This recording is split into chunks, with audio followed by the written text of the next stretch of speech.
Good afternoon friends, শুভ দুপুর বন্ধুরা। কেমন হচ্ছে তোমরা? আশা করি ভালোই আছো। প্রতিদিনের মতো দেখো আমার বন্ধুরা, আমার খাবার নিয়ে বসেছি। দুপুরে লাঞ্চ আমার।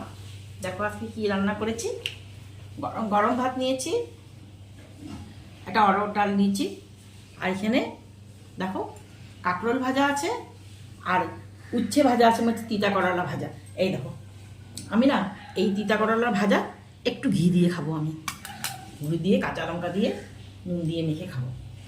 আর এটা হচ্ছে ঝিঙে আলু দিয়ে পোস্ত বেটে, কাজু বাদামও দিয়েছি, কিশমিশও দিয়েছি, বেটে একটু সুন্দর করে একটা তরকারি করেছি, খুব টেস্টি হয়।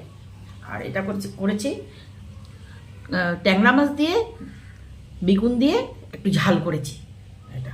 আর আমের চাটনি। আজকে দুপুরে রান্না হচ্ছে এগুলো, আমার মেনু আজকে দুপুরে মেনু এগুলো। দেখো বন্ধুরা কেমন হয়েছে আমার সাজানোটা। অনেকটা দেরি হয়ে গেছে, তাও তো খেতে তো হবেই। কেমন হয়েছে সাজানোটা একটু বলবে। তোমরা কি খেয়ে নিয়েছো? না হলে অবশ্যই খেয়ে নেবে। পরের ভিডিওটা আবার দেখা হবে বন্ধুরা। Bye bye.